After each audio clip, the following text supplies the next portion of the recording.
I never saw a man meet death with finer courage. Don't let us stay in there too long.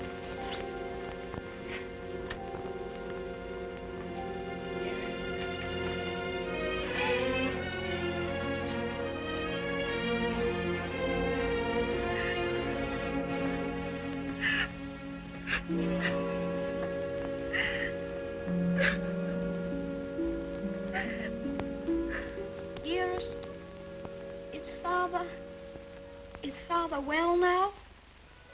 Yes, dear. He's well. He's quite well. But we have no one left now but each other. No one at all. My baby.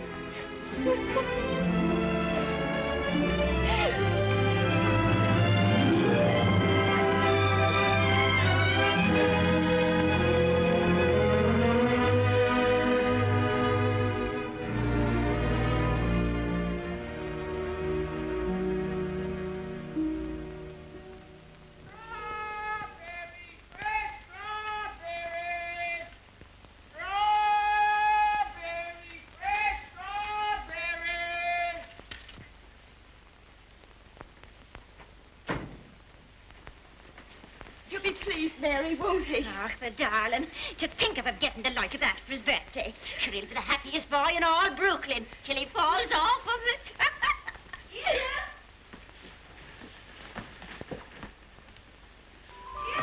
All right, Betty. Oh, dearest. Look. Mary's brother, Michael, has made it for me.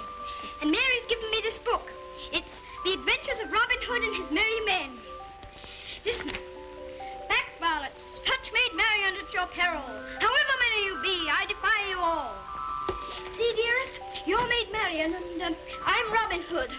They crowd around you. I'll never leave your side, however many there are. Oh. Now, dearest, you cry out, help me, Robin Hood. Help me, Robin Hood. Help. All it's no, I've got... Help. There. Oh. Isn't that... You like it? Oh, my... Of all the events in my life, this is the most magnificent. Do you really like it, darling? It's what you wanted? It's exactly what I wanted. Oh, I do hope it is. Only you will be careful, won't you, and not let it run away with you or anything. I suppose I'm about the safest bicycle rider in the whole of Brooklyn. Do you mind that now, huh? No? Can I ride it now, dearest? Can I go now? Oh. I can't wait 1 minute. Mr. Hobbs has to see it, and Dick. Can I go now, dearest? At once? Yes, dear, only do be careful. There we are. Quiet now. Steady, do be careful of the street cars because you get on the sidewalk. Wait a minute. Yes. Goodbye, dear. Goodbye. Oh, be careful, love, be careful, love, be careful.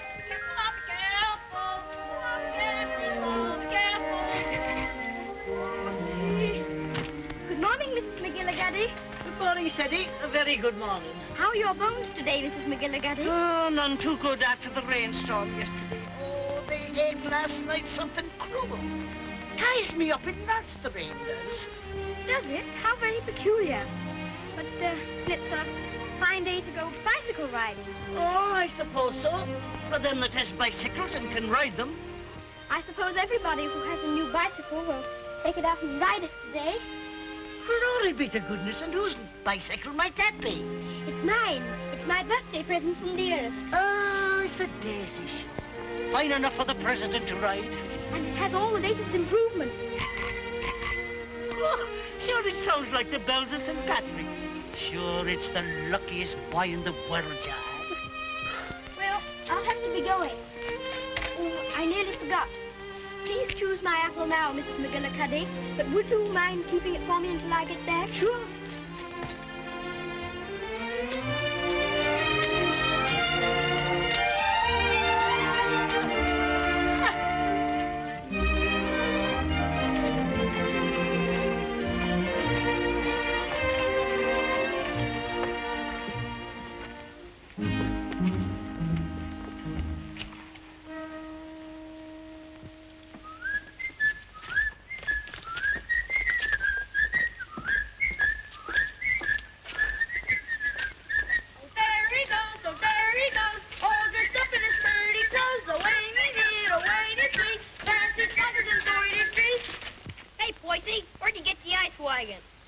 goodbye, please. Give us a little ride, will you, Bub? I'm sorry, no. Oh, scared I'll get it dirty? No, but I'd rather ride it myself. Oh, Hey, English, when'd you get back from dear old London? I'm not English. I'm an American. Now, where'd you get that kind of gab? My father was English, if it's any of your affair. Ooh, does your mother know you're out? Don't you dare talk about my mother. Mama's pet, Mama's pet, Mama's I think you'd better take your hand off that wheel. Want to make anything out of it? I want to make you get out of the way. You don't dast, you sissy cat.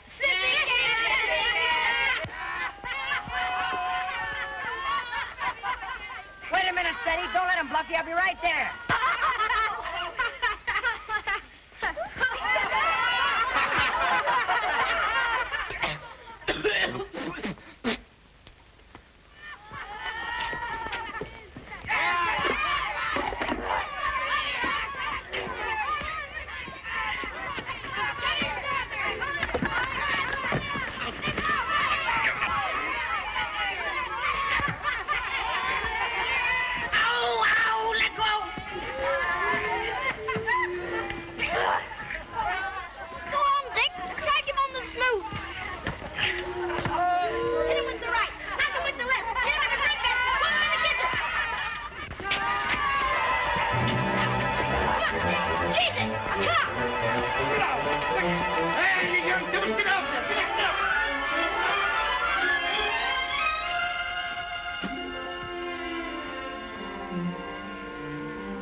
Why couldn't that copper leave us alone? We had him licked. Thanks terribly for coming to my rescue, Dick.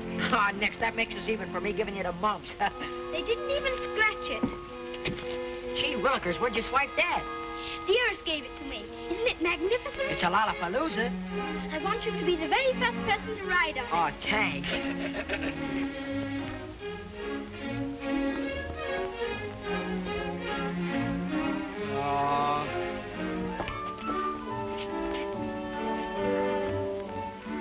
Thank you very much for your assistance, Mr. O'Brien. It's a pleasure, Freddie, my lad. Of course, I think we might have won anyway. Sure, and don't I know it? But I had to keep you from committing murder. I tell you what, Dick, I'll just go once around the block, and then you can ride it down to Mr. Hobbs' store. Make it later, 'cause right away I gotta go see my brother Benno. He's going out west. Who is he? Where? Texas? No, Chicago. Oh, that would be splendid, riding Mustangs and shooting bears. Here's my brother Ben now. Come on, Dick, I've got to leave. Well, come on down to Mr. Hobbs' store as quickly as you can.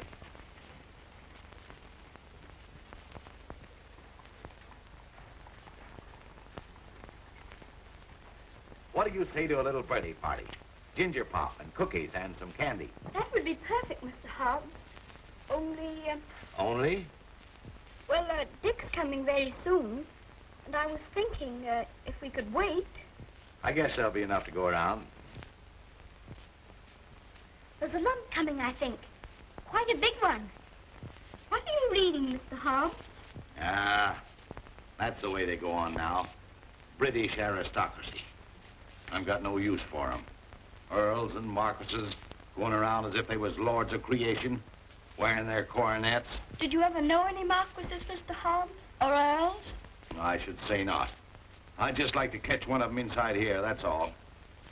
I'll have no grasping tyrants sitting around on my cracker barrels. Perhaps they wouldn't be earls if they knew any better. Oh, wouldn't they, though? They just glory in it. It's in 'em. They're a bad lot. Here you are, Dick. Just in time for Teddy's birthday feast. Gee, Manetti, ginger pop and everything. Here's to your health, Teddy. Many happy birthdays. Thank you very much, Mr. Hobbs. Why, Mary. Come on home, darling. The mistress is wanting you. Oh, glory be. Would you look at your face? I'm very sorry, Mr. Hobbs, but I shan't be able to stay for the feast. Is there anything wrong with Dearest? Not at all, sure there's nothing the matter with her. What's happened, Mary? Now, don't be asking me any questions. But queer, strange things happening to it. If you forgive me, Mrs. Errol, you must not disregard the great position to which your son has fallen heir through the death of his uncle, your late husband's brother. But what it amounts to, Mr. Havisham, is that you want to take my boy away from me. Mrs. Errol, you must remember that I'm acting quite impersonally and simply as the lawyer of the Earl of Dorincourt. The Earl of Dorincourt disowned his son and has refused to recognize his grandson until now. Why should I give up my boy? Oh, I'm afraid I've been very stupid, Mrs. Errol. I should have told you. My instructions are that you shall accompany Lord Fauntleroy to England. Oh. However, I must remind you that Lord Dorincourt is not very friendly toward you. He's an old man and has always had very strong prejudices against America and Americans and was bitterly opposed to his son's marriage. He's fixed in his determination not to see you. You will live at the lodge, and a suitable income will be provided for you. The only stipulation is that you make no attempt to visit your son at the castle, nor even enter the park gates. There's your sister, Mary. Hello, Bridget. Why, what's the matter? Mrs. Michael, it's worse. We've no money. We can't pay the rent. I don't know what I'm going to do about the children. I'll let you not be bothering me now, Bridget. I've more important things to attend to. I wonder what your husband's wishes would have been in this matter. You knew my husband? Yes, I knew Captain Errol well and liked him, as everybody did. He was greatly attached to his old home. Yes, I know. He, above everyone, would have appreciated what this means to your son. The very great advantages he'll have. Yes, you're right. My husband would have wished it. Mr. Havisham, I must ask you to let me tell Cedric about this in my own way and in my own time. He must never know his grandfather dislikes me. If he did, it would make it harder for them to be friends. Very well. Your son will thank you for this when he's a man. I hope his grandfather would love Cedric. He has a very affectionate nature and has always been loved.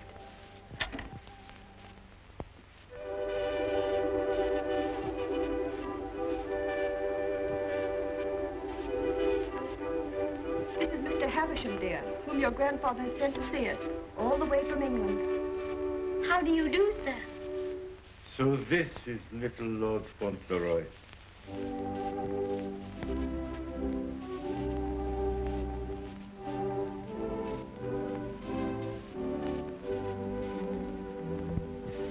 You see, dear, your grandfather has no more children now, and he's very lonely. So he wants us to go and live with him in England. And because he's an earl, and you are his heir, you will have a new name, Lord Fauntleroy. And someday you will be the Earl of Dorincourt.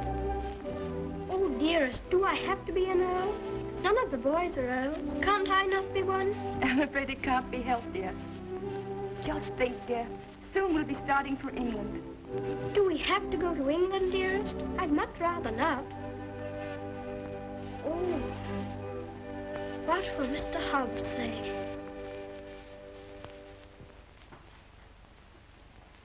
Anything else, ma'am? How much is your table butter? 13 cents a pound, ma'am. 13? Why, the last I bought was only 12.5 cents. That must have been last month. It's 13 today. Oh, indeed. Well, never mind the butter. Heavens and earth, if the prices go any higher, we'll all starve to death. Nay. Good day, ma'am. Hello, Cedric. What's the matter? Mr. Hobbs, do you remember what we were talking about yesterday morning? It seems to me we was talking about England. Yes, and earls, don't you remember? Oh, yes. We did touch them up a little. That's all. You said you wouldn't have them sitting around on your cracker barrels. So I did. And I meant it, too. Just let them try it, that's all. Mr. Hobbs, one is sitting on this barrel now.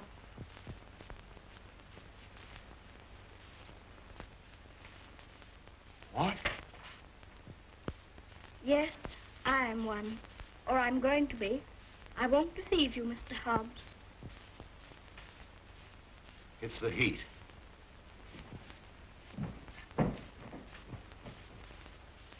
It is a hot day. How do you feel? Got any pain?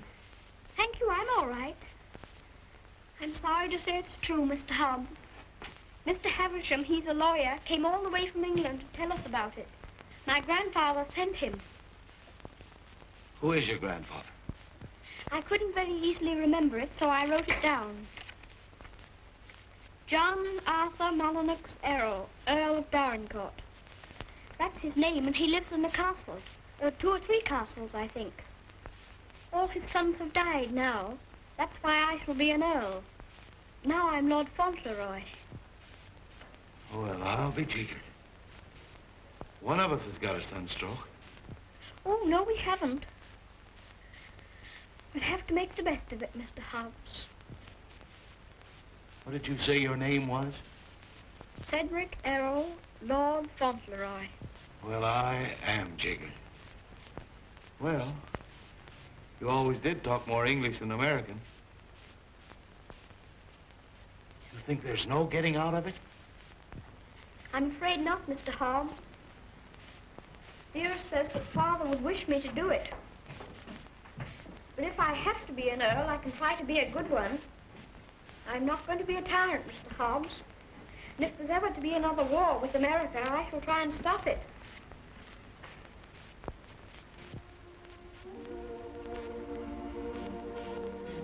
England's a long way off, isn't it? It's across the Atlantic Ocean. That's the worst of it. Perhaps I shan't see you for a long time. I don't like to think about that, Mr. Hobbs. Well, the best of friends must part.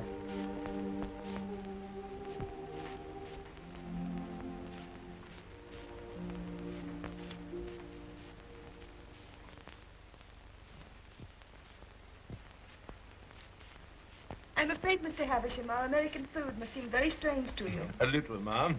I find that muffins are biscuits and biscuits are cookies. But the cooking's excellent. And after all, it's the company that makes a meal exquisite, not the food. Thank you, Mr. Havisham. When you're an earl, you'll give splendid dinners in one of the most beautiful castles in England. Do you know, I'm not sure I know exactly what an earl is. And I think if anybody's going to be one, he ought to know, don't you? Would you mind explaining it to me? Well, someone is made an earl generally because he's done some service to his sovereign or some great deed. Oh, that's like the president. Oh, is it? Is that why your presidents are elected? Yes, sir. When a man is very good and knows a great deal, he's elected president. Then they have talks like processions, and bands, and everybody makes speeches. I used to think perhaps I might like to be president, and I never thought of being an earl. Oh, no, being an earl is rather different from being a president. An earl is generally of very ancient lineage. What's that? Very old family. Extremely old. Oh, that's like the apple woman. 100, I should think.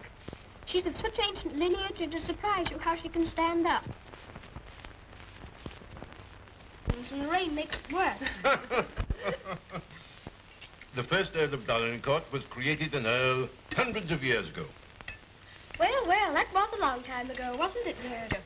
Many earls have been very brave men and have fought in great battles. I should like to do that myself. My father was a soldier and a very brave man, as brave as George Washington. I'm glad earls are brave. That's a great fountain. Would you excuse me a moment, please? There's someone I must see. Oh, certainly, of course.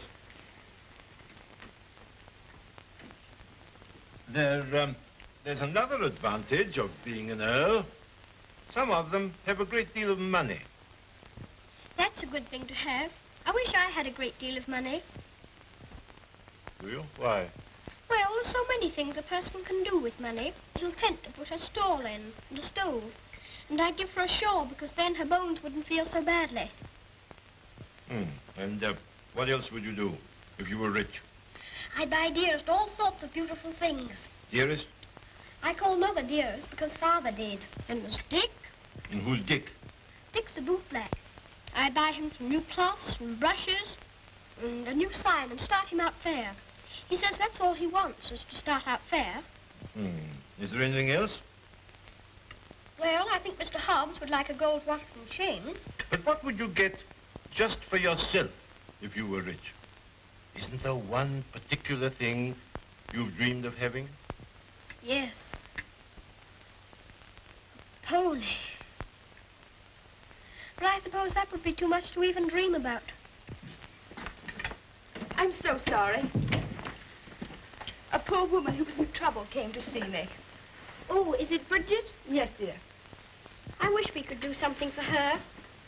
She has 6 children, and her husband is out of work. He has inflammatory rheumatism, and that's the kind of rheumatism that's dreadful. Before I left Dorincourt Castle, the Earl said that if you expressed any wishes, I was to gratify them and give you anything you desire.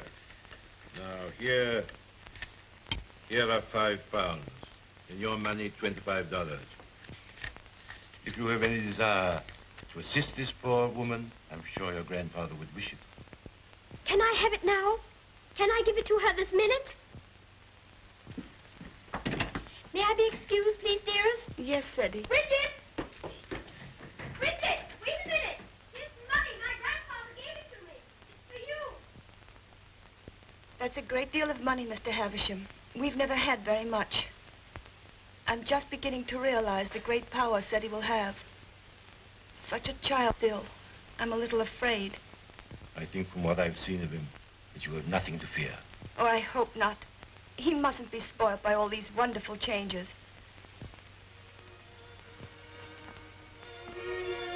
She cried.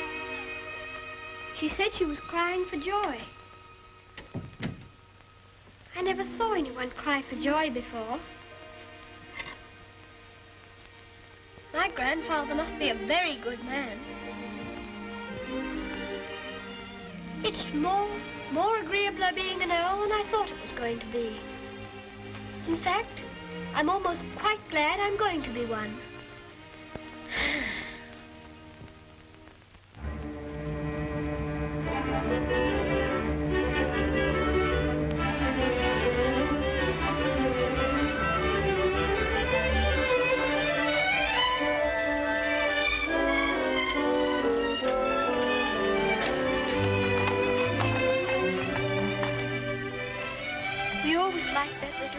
Didn't we, dearest? We always will like it. Yes, darling, yes.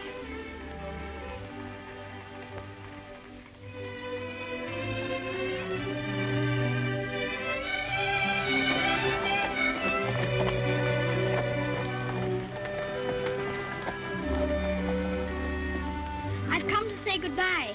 I have to go to England to be a lord, and I shouldn't like to have your bones on my mind every time it rains. Oh, bless your dear little heart. With all your kindness to me, the Bones is as quiet as anything. Can I give you a kiss for luck? Of course.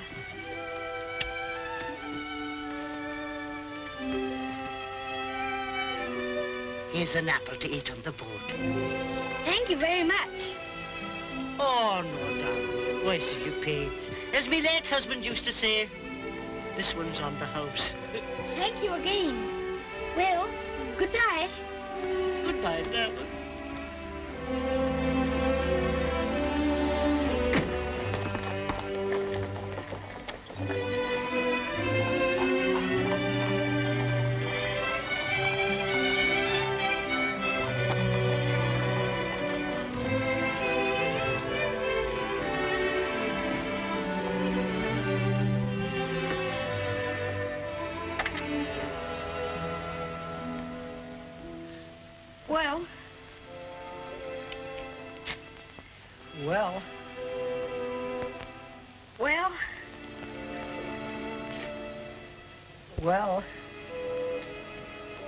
Well, goodbye. I hope trade will be good. Gee, if trade gets any better, I'll be rolling around in diamonds and pearls. That would be splendid, wouldn't it? I hope you have every sort of luck and happiness. Thanks, same to you, and I hope you think about us sometime when you're way over there, as they say, on foreign soil. I'll think about you all the time, and I'll write to you, and you must write to me. Here's where you send your letter. Gee, I wish you wasn't going away.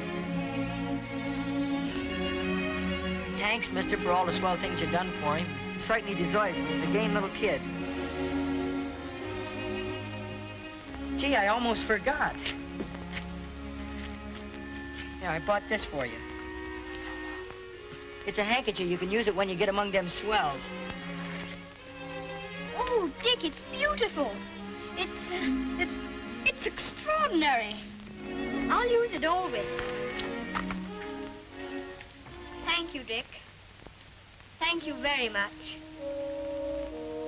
Well, goodbye. Well, goodbye.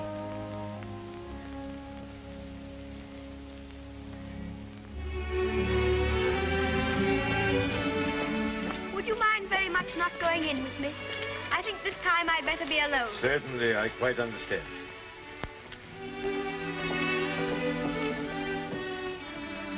This is for you, Mr. Hobbs.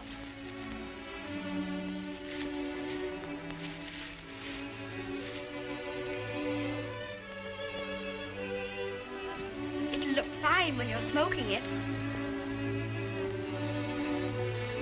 Why, Cedric, that's just what I wanted for a long time. This is my real present, Mr. Hobbs.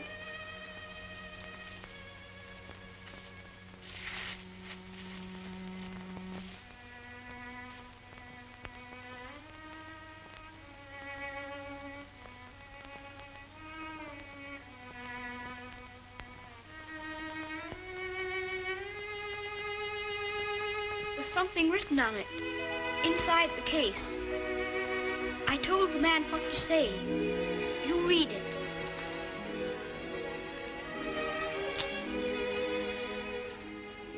From his oldest friend, Lord Fauntleroy, to Mr. Hobbs. When this you see, remember me.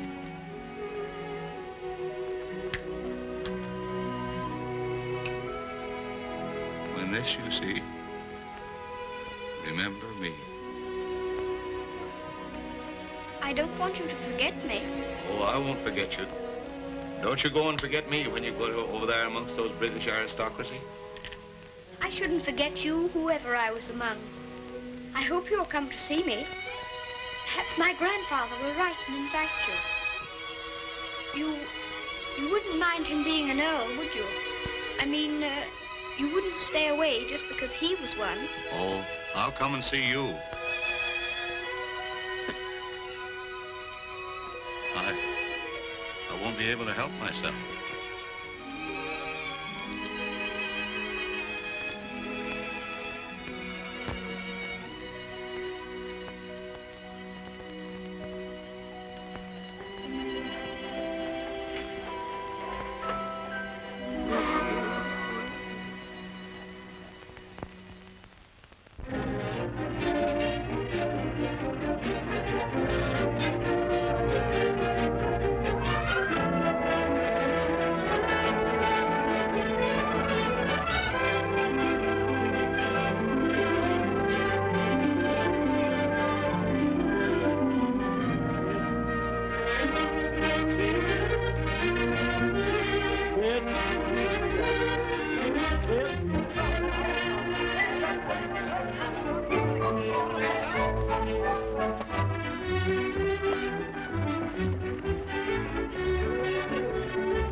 Dorincourt Castle, dearest? No, this is Court Lodge, where you're...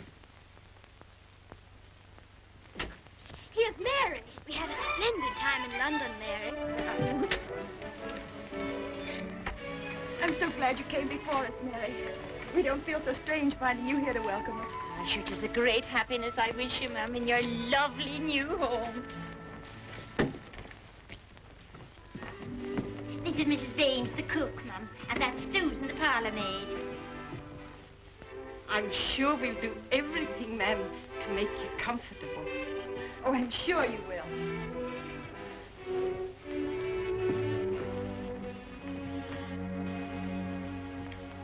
I must say goodbye. The carriage is waiting to take me to the castle. I must tell the Earl of your safe arrival. He needn't go tonight. I'd so like to have him with me my first night here. No, I'm sure Dorincourt won't expect his grandson tonight. Tomorrow will be time enough. I dread so to tell him that we're not going to live together anymore. I'm a coward, I know, putting it off so long, but it's the most difficult, the most cruel thing I've ever had to do.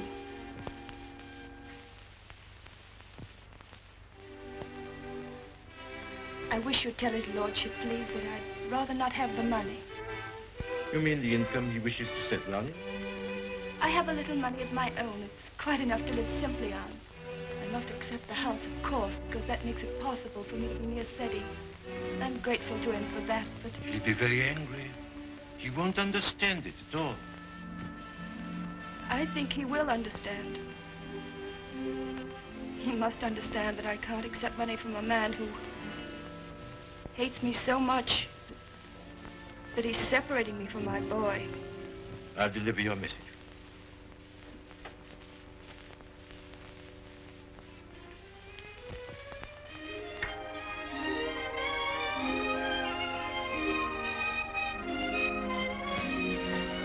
I think it's beautiful here. Don't you, dearest?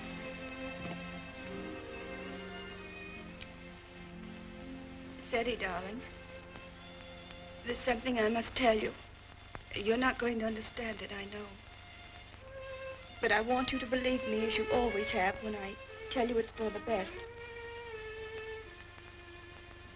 Tomorrow, Mr. Havisham will take you to your grandfather, and you will live with him at the castle. But I shall not go with you. This pretty house will be my home, and Mary will be here to look after me. But, dearest, you don't mean...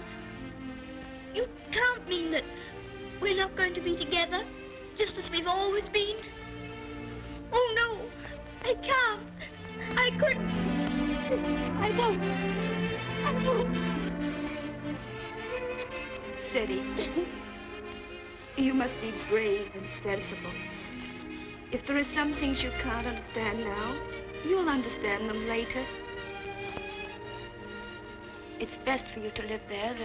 There are good reasons why it is. You mean you want me to go away from you? Of course not, darling. But now you're growing older, and we must trust, help one another without asking any questions. You know, Cedric, your grandfather loves you, wants you to love him.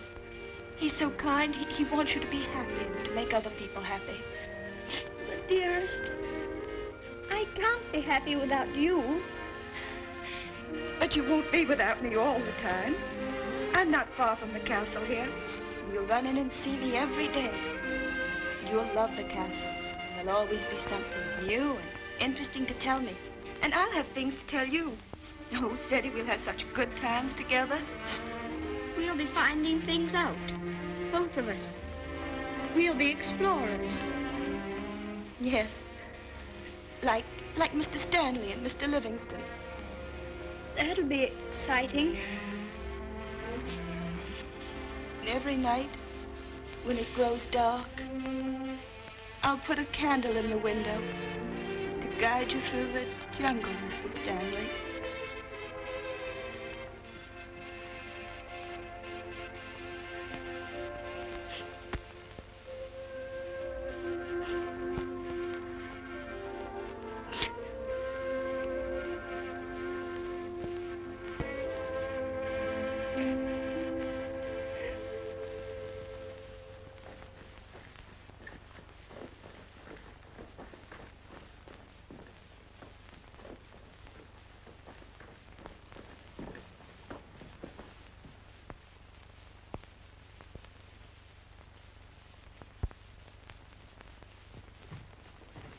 Ah, Newick, how's his lordship? Oh, he's in a rare mood this evening, he is. He told me to evict all the tenants if they weren't paid up. Oh, I dare say that'll be a job to your liking.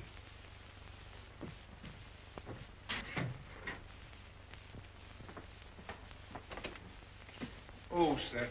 Ah, Purvis. Glad to see you again. Very glad to see you, sir. Oh, idiot! Do what you're told.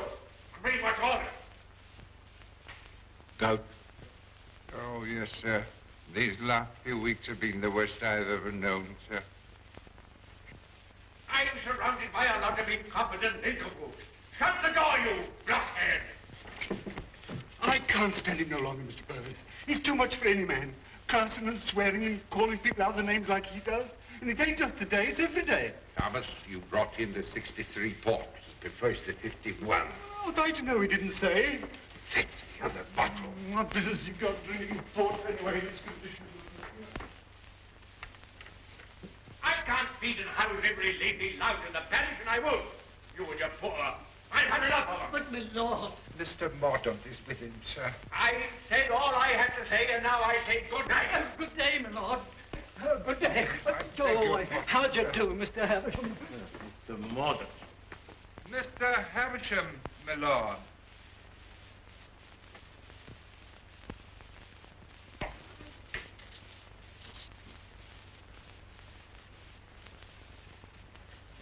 Well, Havisham, Lord?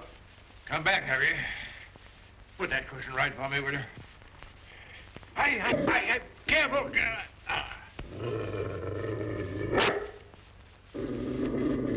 What's full of hot needles? Well, what have you got to tell me?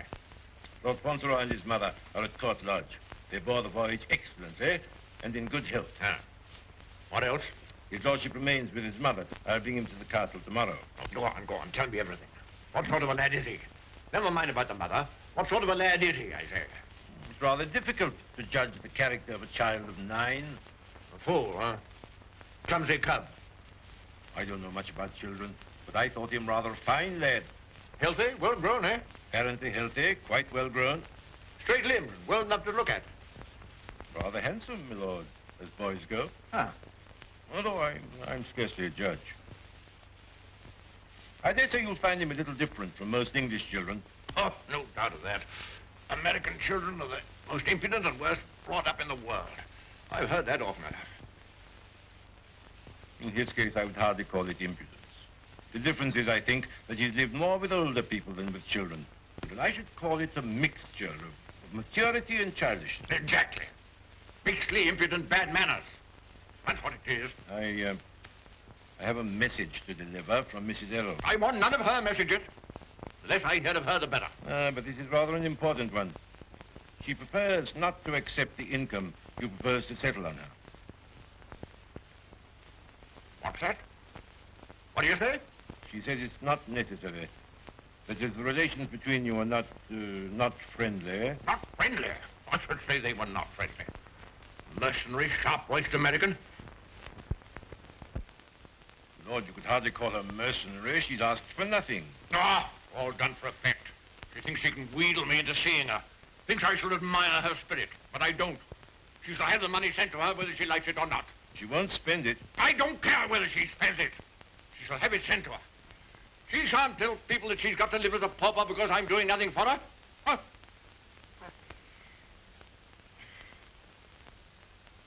I suppose she's poisoning the boy's mind against me, too. No. I have another message that'll prove to you she's not done that. I won't care.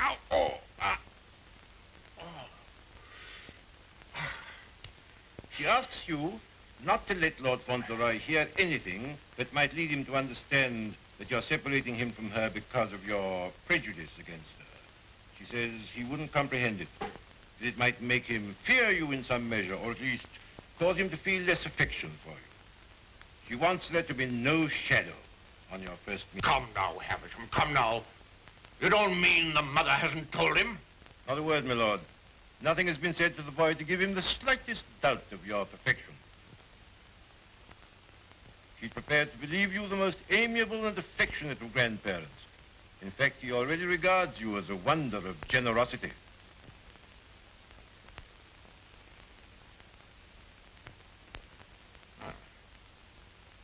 Huh? I would suggest, my lord, that Fauntleroy's impressions of you depend entirely upon yourself. I make a further suggestion, that you'll succeed better with him if you take care not to speak slightingly to him of his mother. The boy's only 9. Nevertheless, those 9 years have been spent at his mother's side. She has all his affection. So he thinks me generous, eh?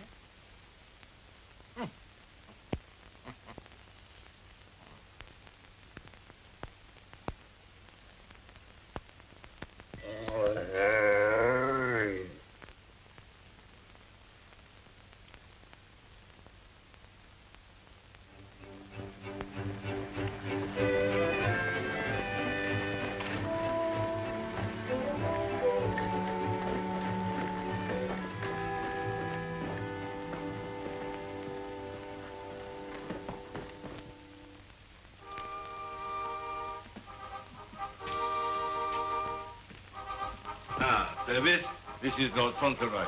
My lord. How do you do? Thank you, my lord.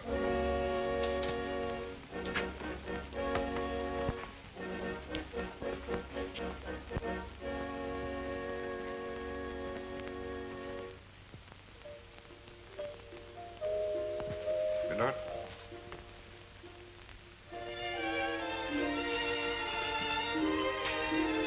This is Lord Fauntleroy, Mrs. Mellon. Lord Fauntleroy, this is Mrs. Mellon, the housekeeper. How do you do, ma'am? I shouldn't know his lordship anywhere, sir. He has the captain's face and way. Oh, was it you who sent the cab? I'm ever so much obliged to you, ma'am. How do you do? It's a great day, this, sir. Where's his lordship? In the library, sir. Lord Fauntleroy is to be sent to him alone.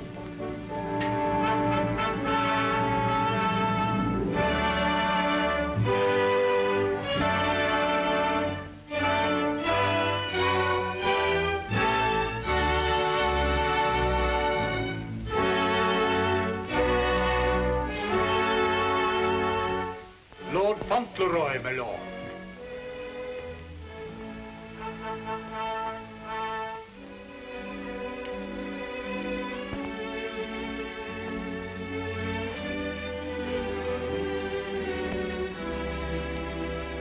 Dougal, come back, sir.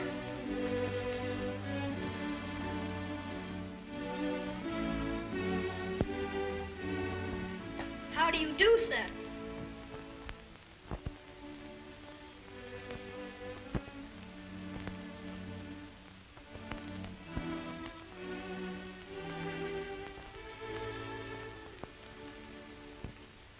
Are you the Earl?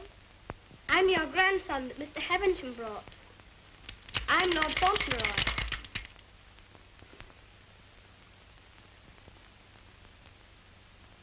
I hope you are quite well. I'm very glad to see you. Ah, you're glad to see me, are you? Yes, very.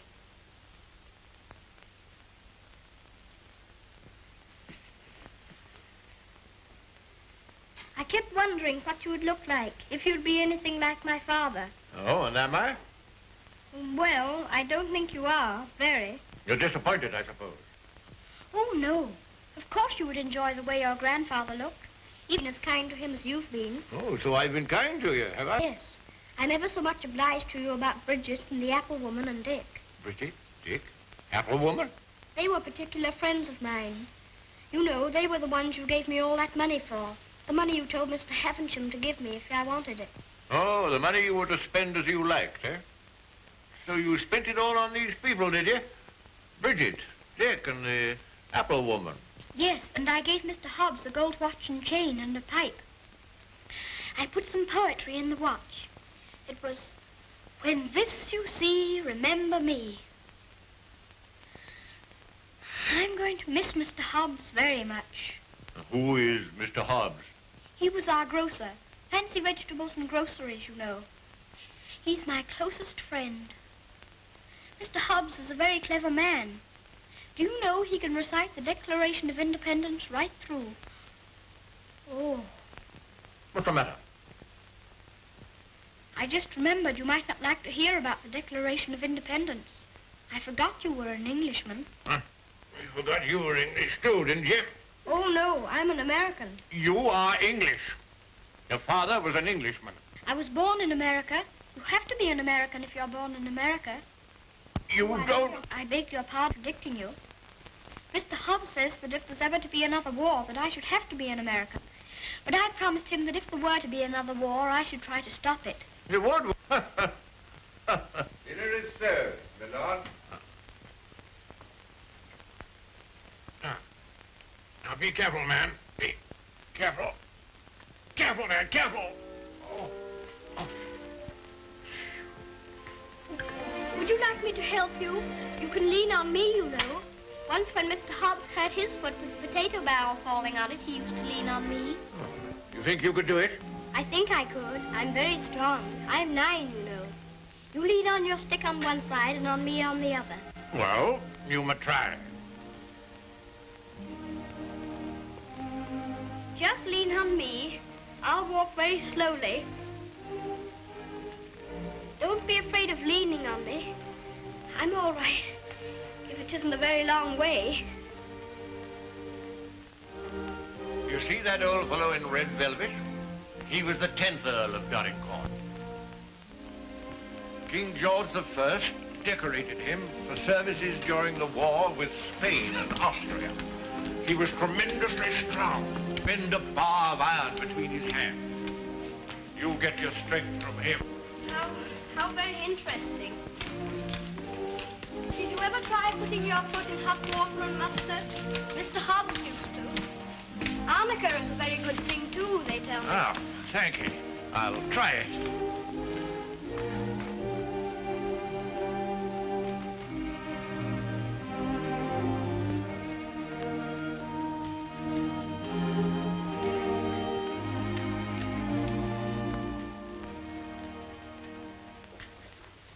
It is warm, isn't it?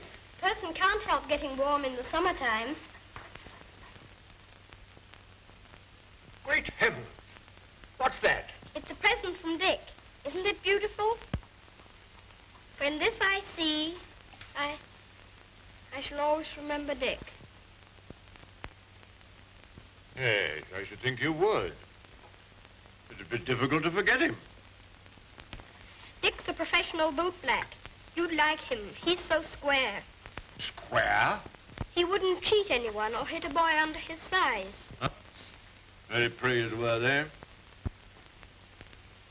Thank you.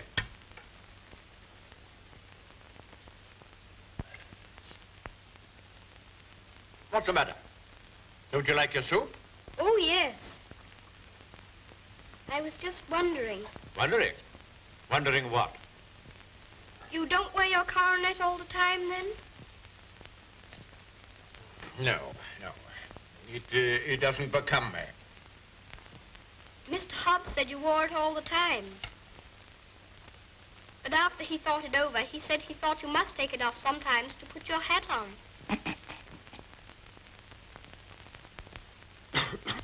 Yes, I take it off occasionally.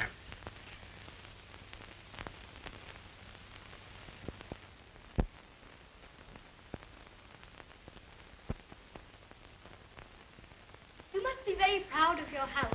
I never saw anything so beautiful. But it's a very big house for just 2 people to live in, isn't it? Oh? You think it's too large? Well, I was only thinking that if 2 people lived in it who are not very good companions, they might get a little lonely sometimes. Thank you. Do you think I shall make a good companion? Yes, I think you will.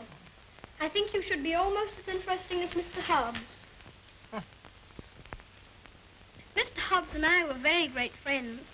He was the best friend I had, except...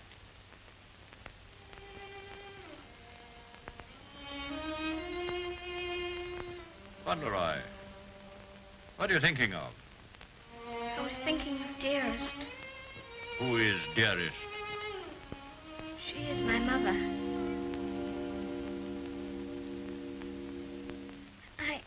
I think I'd better get up and walk up and down.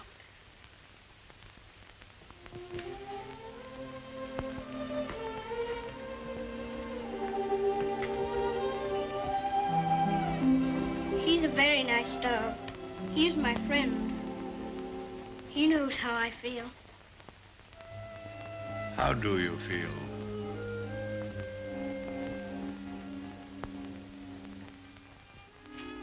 Come here.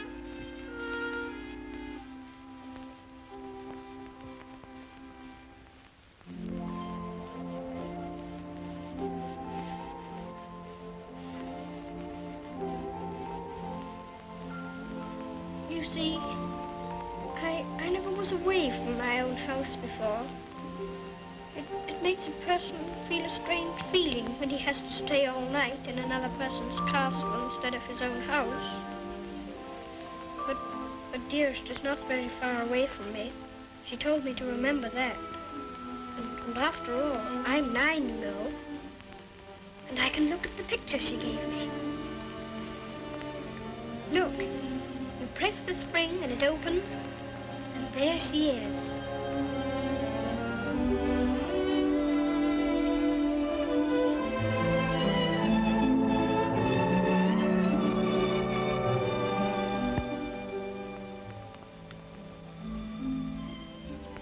I suppose you think you're very fond of her.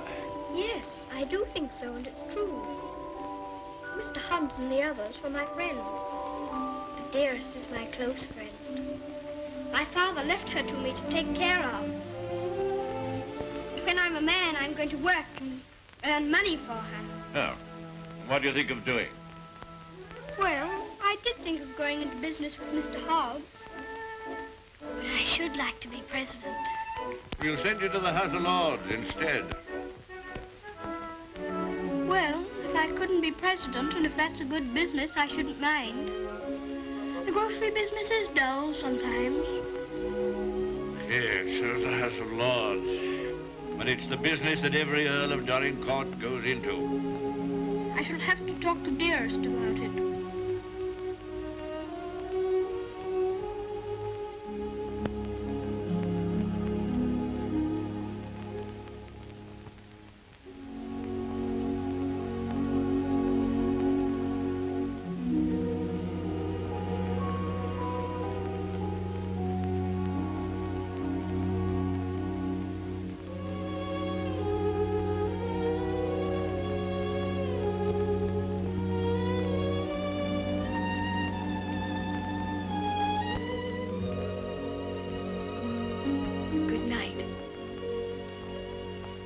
Keep you all the night. Morning, Thomas. Good morning, sir. His lordship? In the library, sir. And such goings on I never heard in all my life. Do you think it'd be all right for me to see him? Oh, yes, sir. He's expecting you.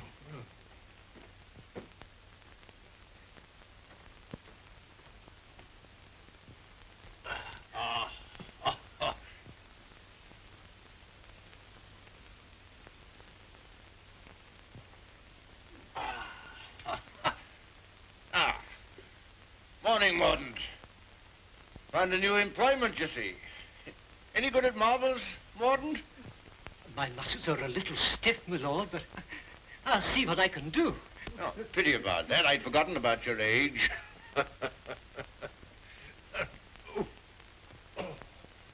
This is the new Lord Fauntleroy.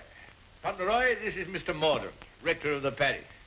I'm very glad to make your acquaintance, sir. I'm delighted to make your acquaintance, Lord Fauntleroy. Well, what is it this morning, Mordaunt? Who's in trouble now? It's one of your tenants, my lord. Higgins of Edge Farm. York has told him that if he doesn't pay the rent, he must leave the place. He's a bad tenant. Always behind, York tells me. He's devoted to his wife and children. If the farm is taken from him, they may literally starve. That's like Michael. Huh? I forgot we had a philanthropist here. Come here. What would you do in this case? Well, if I were very rich, I should let him stay and give him things for his children. Nonsense. You're Lord Fauntleroy. Time you learn to deal with these situations. You can write, can't you? Yes, but not very well. Well, go over to the desk and write Newick his orders.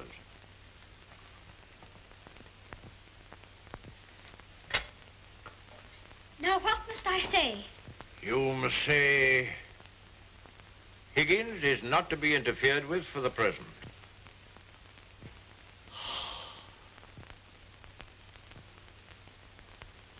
And sign it Fauntleroy.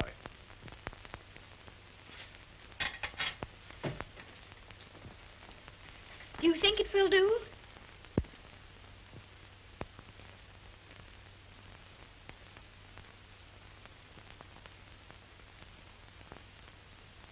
Yes. Higgins will find it entirely satisfactory. Mr. Hobbs always signed his letters that way, and I thought I'd better say please. Is that exactly the right way to spell interfered? Well, it's not exactly the way it's spelled in the dictionary, but... I was afraid of that. Yes, Higgins won't complain of the spelling. I think you must be the best person in the whole world. Don't you, Mr. Mordaunt? I shall write and tell Mr. Hobbs. Oh, what'll you tell him? I shall tell him I think you're the kindest man I ever heard of, and that you're always thinking of other people and making them happy, and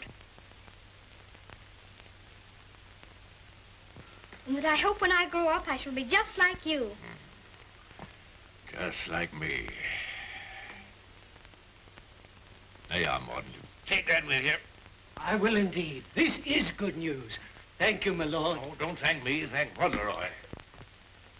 Thank you. Goodbye, sir. Goodbye.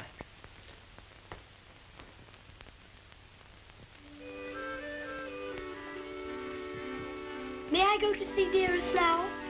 I think she'll be waiting for me. There's something for you to see in the stables first. Ring the bell. In the stables? If you please, I'm very much obliged, but I think I'd better see it tomorrow. She'll be expecting me all the time. Oh, very well. We'll order the carriage. And you don't care to see what's in the stables? Oh, I do, I do. Oh, it doesn't matter. It's only a pony. Pony? Whose pony is it? Yours? Mine? Yes. Oh, I never thought I'd have a pony. I never thought that. How glad Dearest will be. You give me everything, don't you? Wouldn't you like to see it? Of course I want to see it. I want to see it so much I can hardly wait. But I'm afraid there isn't time. You must see your mother this afternoon. You can't put it off till tomorrow? Why, she's been thinking about me all morning, and I've been thinking about her. Oh, you have you? I'll ring the bell.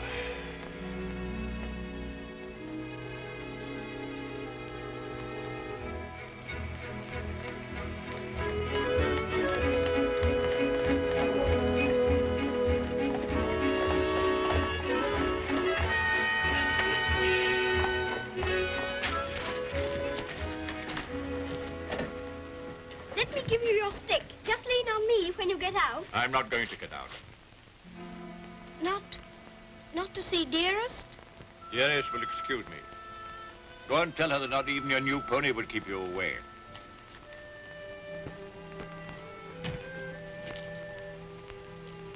She'll be disappointed. She'll want to see very much.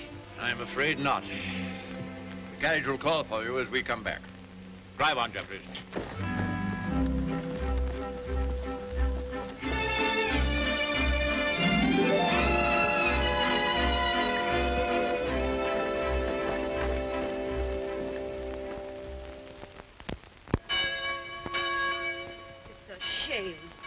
From his own mother. Cook at Court Lodge was telling Sarah she'd never have worked for a sweeter lady, Mrs. Errol. The letter was written by the little gentleman his own self, signed with his name too. Fauntleroy, as large as life. The little precious. Aye, that's the mother. Pretty young thing, too. Good morning, ma'am. Good morning. God bless you, ma'am. Thank you. Good morning, ma'am. Good morning. It's his lordship coming to services. That's a new notion.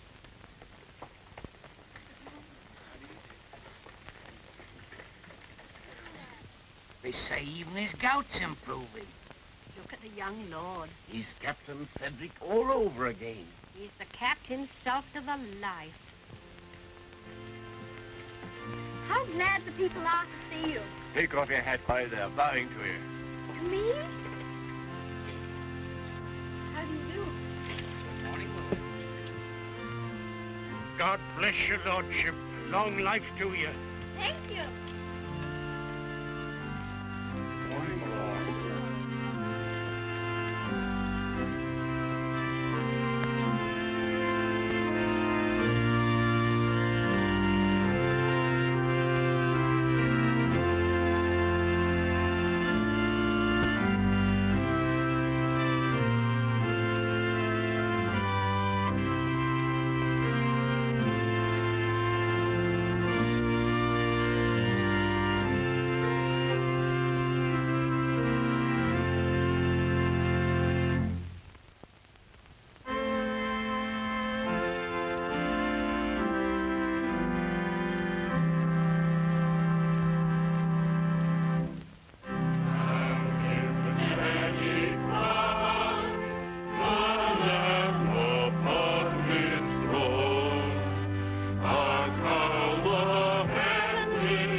Oh, is this Mr. Higgins? Yes, I suppose he's come to have a look at his new landlord. Yes, my lord. I understand his young lordship was kind enough to speak for me, and I thought I'd like to say a word of thanks. I've got a great deal to thank your lordship for. Oh, I only wrote the letter. It was my grandfather who did it. You know how good he always is to people. Is Mrs. Higgins well now? Yes, your lordship. The missus is better since the trouble was took off her mind. My grandfather was very sorry about your children having the scarlet fever.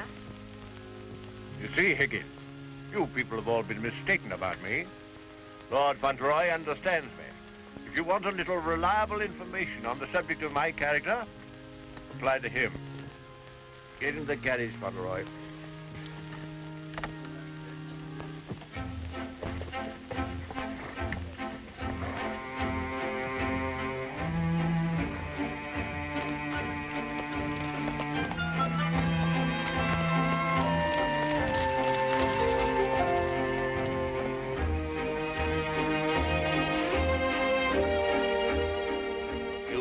Mother very much? Yes, sir. I miss her all the time. You don't miss her, do you? I don't know her. I know, and that's what makes me wonder. She told me not to ask any questions, and I won't, but... You see her almost every day, don't you? Isn't that enough? We used to see each other all the time. We could tell each other things without waiting. Don't you ever forget about her? No, sir, never. I shouldn't forget about you, you know. If I didn't live with you, I should think about you all the more.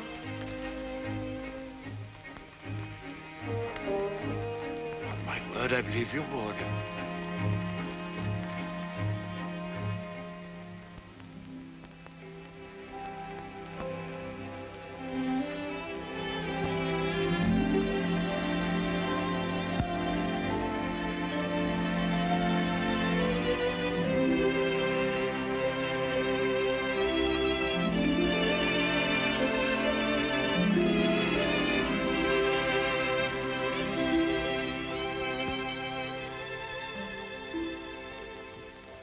is such a good Earl, he reminds me of you.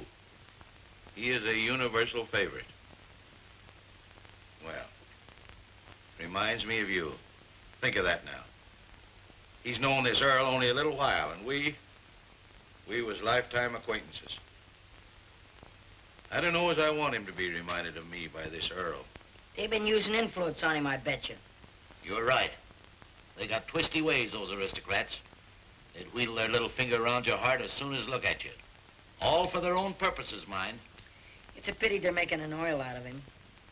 Yeah. He would have been a shining light in the grocer business. A shining light. Do you know any particulars about that stuff like castles and oils? No, not much. Except they're haughty and mean. Sure is a Jim Dandy letter he wrote. Almost as good as seeing him. Only it ain't, of course. Oh, he was a plum daisy of a kid. I bet you sometimes he wishes he was back here. I do. You lonely? Oh, not so bad. Where you living now? Oh, me and two other fellas, we got a room in a lodging house. The other two fellas, they get drunk and fighting, but it's cheap. Oh, that's no sort of a place for a lad like you to be living. Now, look here. I got a clean, dry loft over my stable, and there's an old bed you can have. Why don't you come here and stay? Won't cost you a cent. Gee, do you mean that, Mr. Hobbs? Well, certainly I do. Yahoo! Gee, Mr. Hobbs, talking about oils, you ain't no oil, you're a prince. Oh, sure.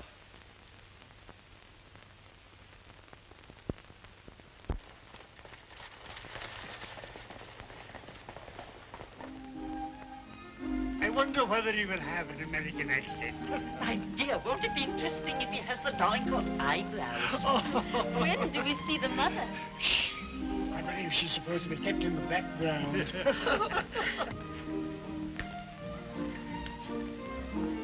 Well, Molyneux, is this the boy? Yes, Constantia, this is the boy. Fauntleroy, this is your great aunt, Lady Lorridale. How do you do, great aunt? How do you do, young man? You're like your father. I loved him more than most people in this wicked world. Oh, did you know my father? Know him? Of course I do. Oh, then you must meet Dearest. She will enormously like to talk to you about him. You see, I was the only one she could talk about him to who knew him. And I was so small when he... Yes, Fauntleroy, this is your great uncle, Sir Harry Lorridale. How do you do, sir? Here you're fond of horses. I'll confess to you, Constantia, that what you'll probably see for yourself. There's a risk of my becoming rather an old fool about him. Becoming? By the way, the mother, what does she think of you? I don't know. I haven't asked her. You must come over to Lorridale Park one day and see us. There are some new cocker puppies in the kennels. You shall have your pick. Oh, thank you very much indeed, Uncle. Only Dougal might be offended. You see, he's very fond of me, and I really shouldn't like to hurt his feelings. Hurt his feelings. That's a good one. Did you hear that, Connor? Hurt his feelings. This is Miss Herbert Fauntleroy. I want you to be great friends with her. How do you do? Have you met Dougal? He shakes hands beautifully. Shake hands with Miss Herbert, Dougal. He's a great friend of mine. I like making friends, don't you? Yes, I do. May I be your friend? And Dougal. Oh, yes, if you please.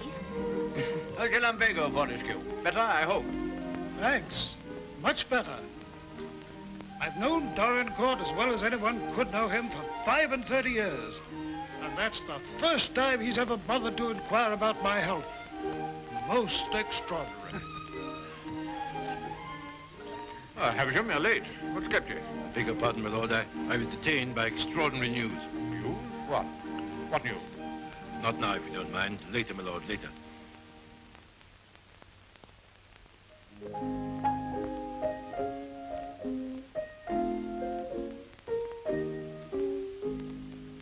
The young May moon is beaming, love. The glowworm's lamp is gleaming, love. How sweet to roam through Mona's grove, while the drowsy world is dreaming, love. Then awake till rise of sun, my dear. The sage's glass will shun, my dear. Or in watching the flight of bodies of light, he might happen to take thee for one, my dear. Charming, charming. What a sweet song. Delightful, my dear. Thank you, my dear, thank you. Do you like music? Yes, I like it when you sing it. Oh. Dear my Lord Fauntleroy, why do you look at me so? I was thinking how beautiful you are. Oh, Fauntleroy, make the most of your time. When you're older, you'll not have the courage to say that. Nobody could help saying it. Don't you think she's pretty, too? Well, we're not allowed to say what we think. Lord Fauntleroy shall say what he thinks. I'm sure he thinks what he says. I think you're prettier than anyone I ever saw, except Dearest. I think she is the prettiest person in the world. I'm sure she is. And I must tell her how kind you've been to me. I never was at a party before, and I've enjoyed myself so much. Oh, I beg your pardon.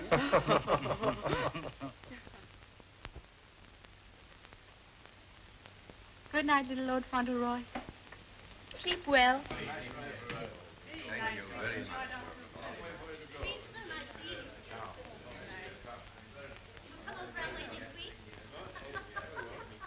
Good night. So glad you came.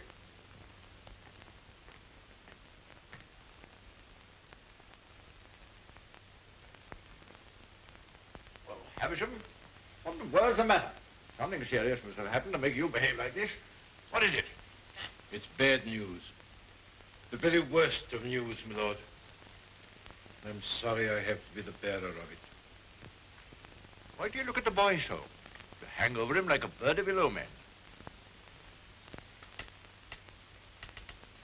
Has it anything to do with Fauntleroy?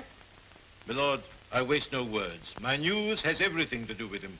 If we're to believe it, it's not Lord Fauntleroy who lies asleep before us, but only the son of Captain Errol. The present Lord Fauntleroy is the son of your boy Bevis, and at this moment is in a lodging house in London. What do you mean? You're mad. It's a lie. An abominable lie. If it's a lie, it's painfully like the truth.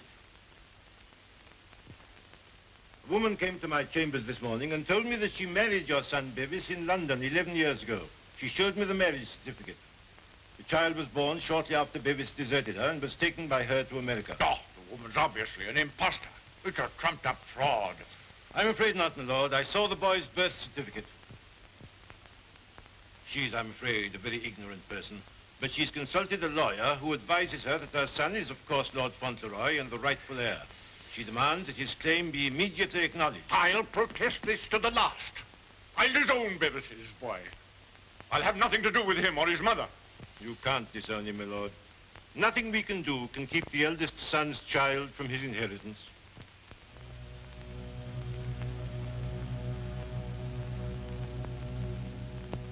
The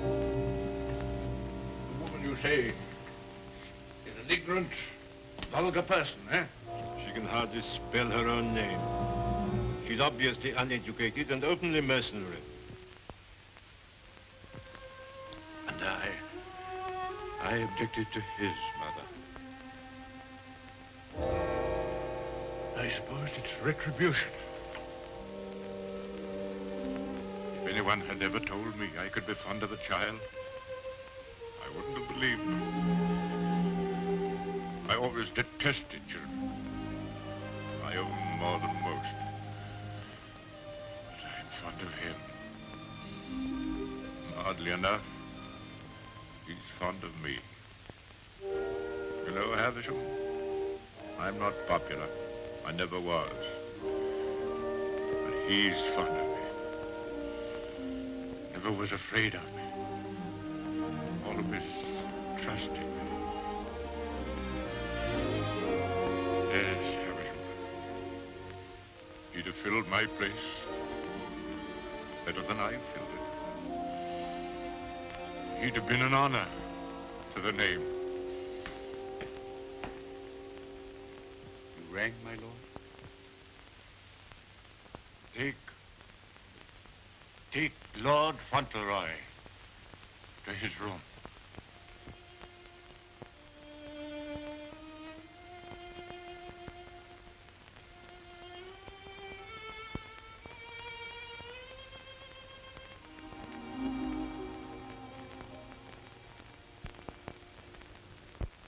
What a pity.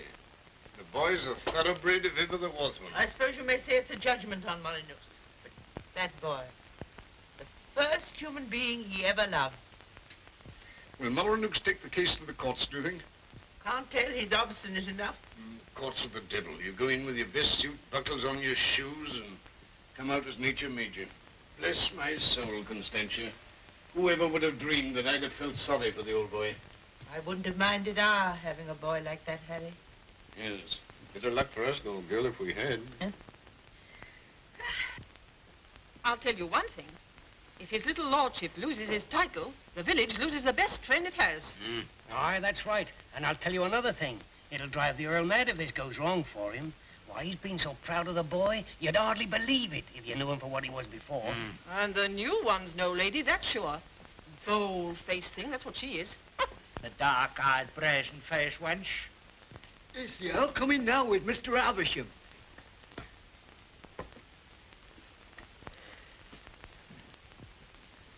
You've someone here calling herself Lady Fauntleroy. I want to see her. Aye, come the ways, my lord. This way, my lord.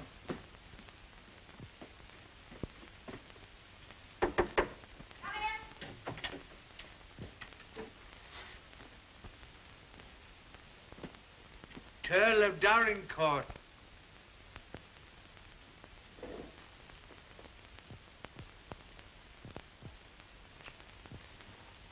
Pleased to meet you, I'm sure, my lord.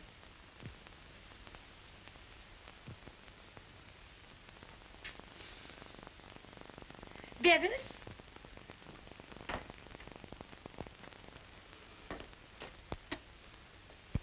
Go shake hands with your grandpa.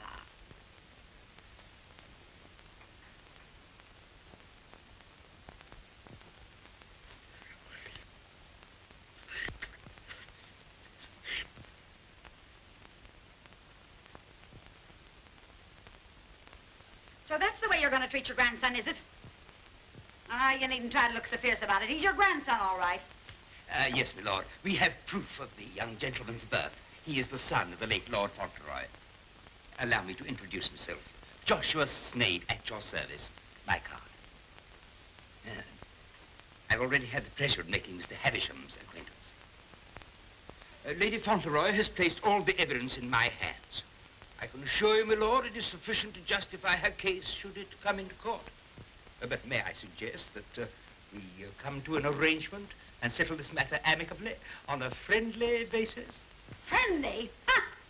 Look at him staring at me as though I was dirt. Me, his own daughter-in-law. Oh, your son Bevis married me, all right. And a fine rotter he was. But he was the father of my boy, and I can prove it. Lady Fauntleroy, please. You may think you can fight me, but a lot of good it'll do you. They don't love you around here, and you know it. I've heard plenty about you and your dirty, snobbish pride. Plenty of pride you'll have when I'm finished with you. Unless you want to climb down off your high horse and get reasonable with your own flesh and blood. Lady Fauntleroy... You shut up. I'll stop at nothing, do you hear? I'll drag this case through every court in the land. I'll let the whole world know what you are. You and your precious son, Bevis, deserting me and his own child, a babe in arms. How I've suffered, heaven only knows. And you standing there looking at me and my boy as if we were scum. You ought to be ashamed of yourself. You say you married my eldest son. If that's proved to be true, the law's on your side. In that case, your son will be Lord Fauntleroy, and you will be provided for. But I warn you, the matter will be sifted to the very bottom. I'll only add that I want to see nothing of you or your boy as long as I live. After my death, you can, unfortunately, do as you please.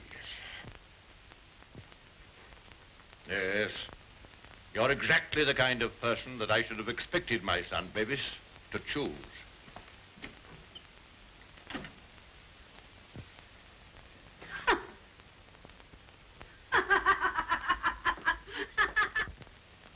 I'm afraid, Dorincourt, there can be no two opinions.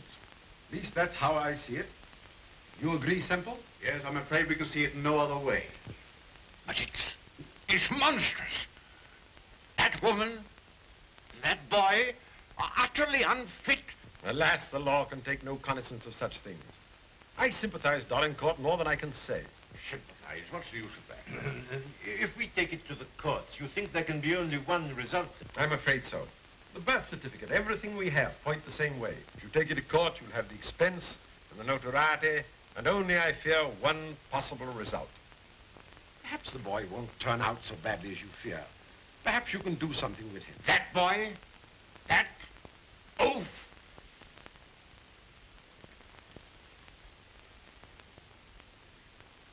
With the other one. Yes. I have no other course but to accept your judgment. Come, Havisham. Thank you, Lord. And you, Mr. Semple.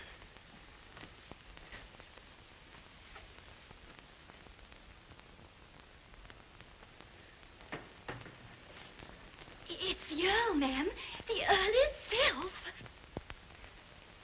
Show him in.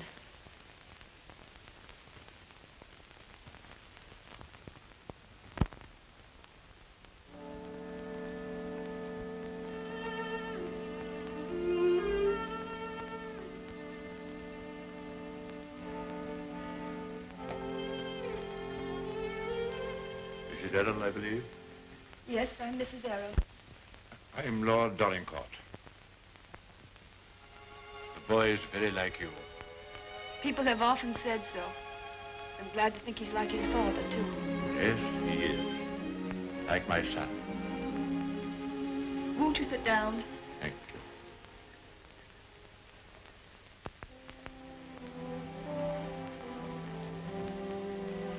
I've come to tell you that I've had the very best, the highest legal opinion. I'm sorry. This outrageous woman and her child. Perhaps she cares for him as much as I care for Cedric, my lord. Her son is Lord Fauntleroy. Mine is not. Yes, I'm afraid you're right. Perhaps you would prefer that Cedric should not be the Earl of Dorincourt. It's a very magnificent thing to be the Earl of Dorincourt, my lord. I know that. But all I care about is that Cedric should be what his father was. Brave, just, and kind, always. A striking contrast to what his grandfather is, eh? I haven't had the pleasure of knowing his grandfather. I know my little boy believes you. I know that Cedric loves you. Would he have loved me if you told him why I didn't receive you at the castle? No. Honestly, I think not. That's why I didn't wish him to know. Well, there are very few women who wouldn't have told him.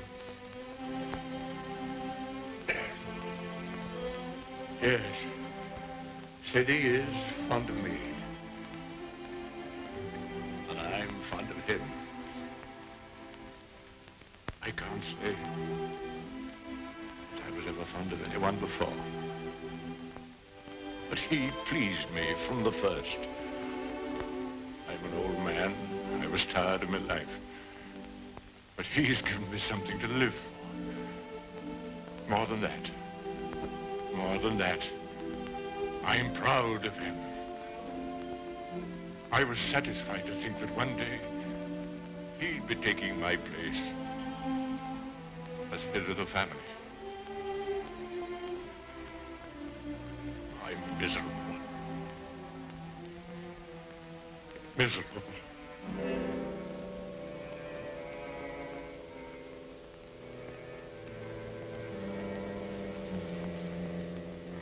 Much troubled, you must be tired. And you need all your strength. Thank you.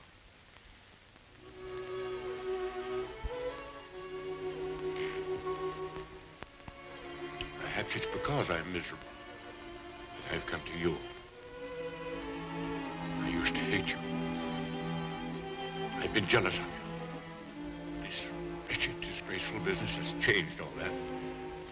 After seeing this repulsive woman who... Well, I felt it would be a relief to come to you.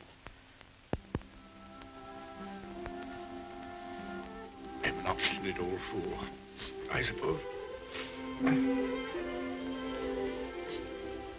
I know I've treated you badly.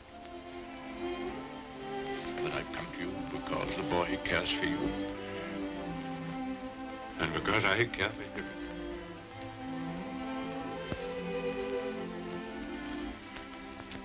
treat me as well as you can. For the boy's sake.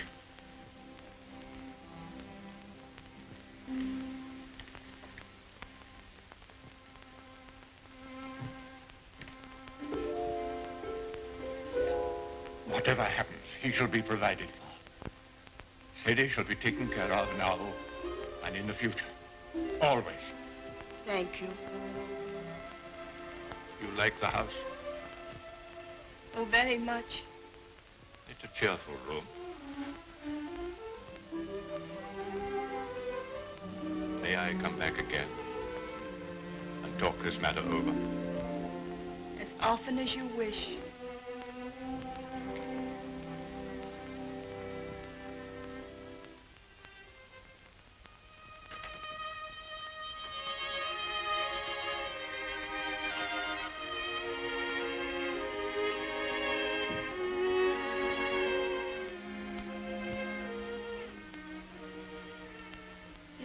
Bad news, haven't you?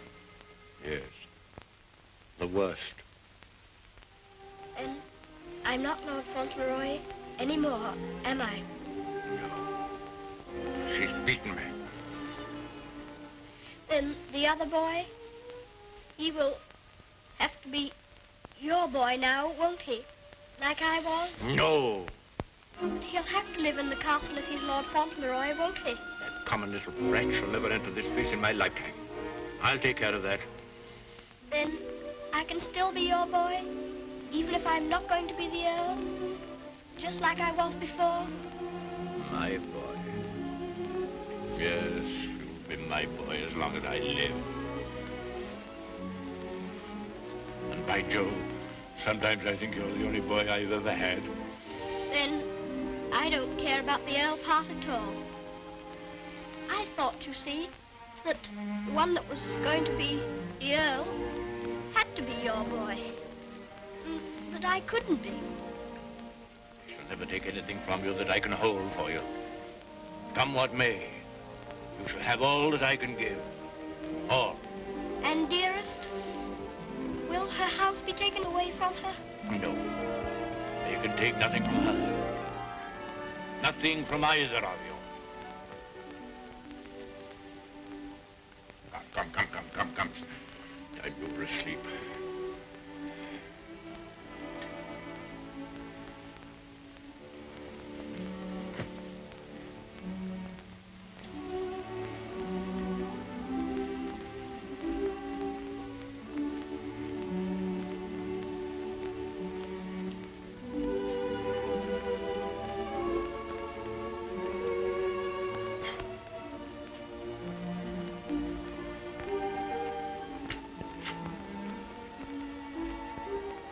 Good night, Grandfather. Good night, my boy.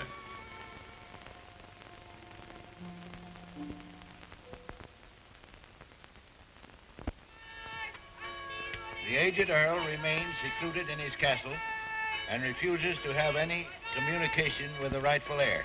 Oh, we know that stuff. They've been printing that for the past weeks. Is there anything new about Cedric? Yes, here it says, the prospects do not look very bright for the false claimant, Cedric Errol of Brooklyn. Well, I'm jiggered.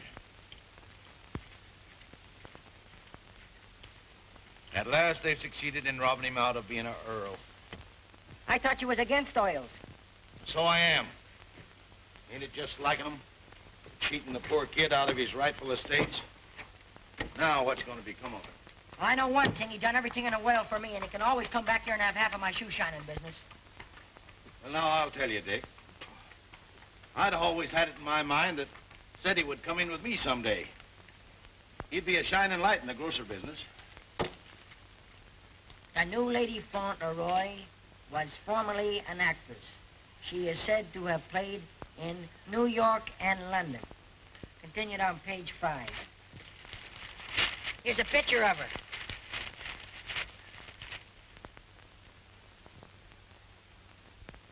Holy mackerel. What's the matter?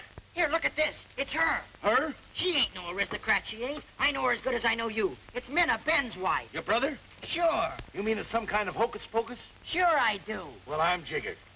She was married before, but I never heard of her having no other kid but Ben's kid. You mean the one Ben went out to Chicago to look for? Sure. Maybe she had another kid in England. Maybe she did and maybe she didn't. We'd ought to do something about this. You're dead right we oughta. But we gotta get the proper advice. Gee, I wished I knew Alderman Murphy. I know Alderman Murphy. You do? Yeah, come along. Let's go right now. Them Earls, they've always had a spite against us Americans ever since the Revolution. What a place. What a hole. I'm sick to death of it. Cooped up here, week in and week out with nobody to talk to. You're complimentary. I wasn't meaning to be. And grateful. You're getting your money, aren't you? Business is business, you know. Business. I'm sick of business. I want some fun. Why don't you go up to London for a while? London? Not on your tintype. Nothing but please that old devil up at the castle better than to see me clear out. Well, I'll stay here in this rotten country pub. You've lived in worse places in your time, I've no doubt. That's none of your business. You keep a civil tongue in your head or I'll hand you your walking papers. I wouldn't. What do you mean? Just what I said. I wouldn't try anything like that, Minna. I'm Lady Fauntleroy to you. Men. Why, it's Lord Dorincourt. Why, this is a pleasure, a real pleasure, I'm sure. Won't you take a... Hello, Minna. Why, hello, Dick.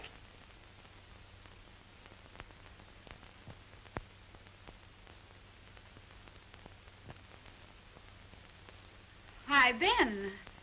What are you doing here? Where have you been all this time? You know her? Funny if he didn't, seeing as how he was my second husband. Where is the child? What child? You know what child, our boy Tom. Oh, Ben. But you know, you must have heard. Someone must have told you. Told me what? It was pneumonia. Only 3 days and he was gone. It broke my heart. I meant to write you, but I didn't know where you were. If that's true, who is this boy you've got with you? That's none of your business, Ben Tipton. Can I see him? No, you can't. Tell us, please, why Mr. Tipton should not see your boy. Oh, hello, Uncle Dick. Well, I'll be jiggered. Mom, you shut up. You're a dirty pair you are, coming all this way to spy on me, trying to do me hurt. I'll have the law on you for the way you're hounding me. You... Silence! Come here, Tom.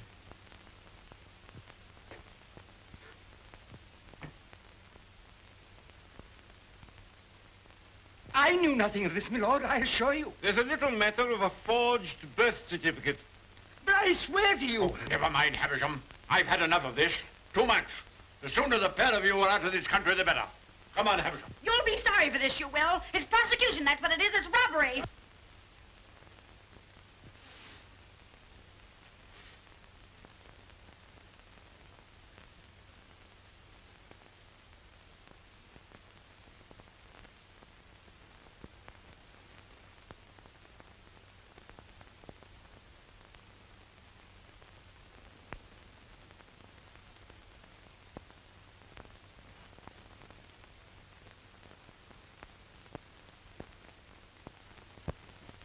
This will be somewhat in the manner of a museum, my lord? Well, not exactly a museum, Mr. Hobbs. They're portraits of my ancestors. Your aunt's sisters? All of them? I'll be jiggered. Your great uncle, he must have had a family. Did he raise them all? I mean that they were earlier distinguished members of the family. Do you know, Earl, I used to have a very poor opinion of you aristocracy, but I've changed. I'll take you, for instance. You're a pretty good sort, even if you are an earl. I'm very gratified.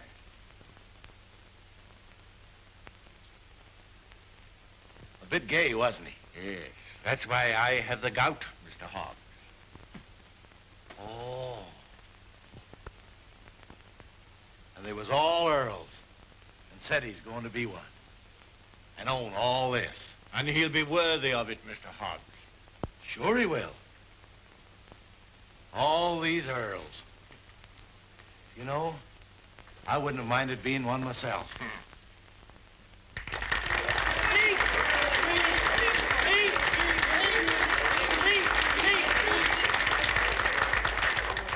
very much. It's such a lovely day. I always like having birthdays, but never one so much as this because you're all so kind to me. My grandfather wants everybody to be happy and comfortable, and I'll want it too when I'm grown up. I think that's all because I'm not very good at making speeches, but I must say that I'm very much obliged to you for liking my birthday. Ripping little nipper. Ain't he a daisy? I'll bet you boys elect him king someday. I didn't know the little fella could talk so good. Why, he makes a better speech than Alderman Murphy. By Jove. Well, I'll be jiggered. And I've another birthday present for you. Another one besides all the things this morning? Yes, the best of them all. Oh, dearest! Oh, dearest! Oh, dearest, I was wanting you here. I was wanting you here so terribly much. Were you, darling? Fauntleroy, your mother's come to live with us in the... To live with us? To live with us for always? Are you sure you really want me? We've always wanted you, but we weren't exactly aware of it. Well, Mr. Hobbs, it's so nice having you here with us. I dread to think of you ever going back to America. Not to live there. Not to live there. America's a good enough country for them that's young and stern, but there's faults in it. There's not an aunt's sister among them. Nor an Earl.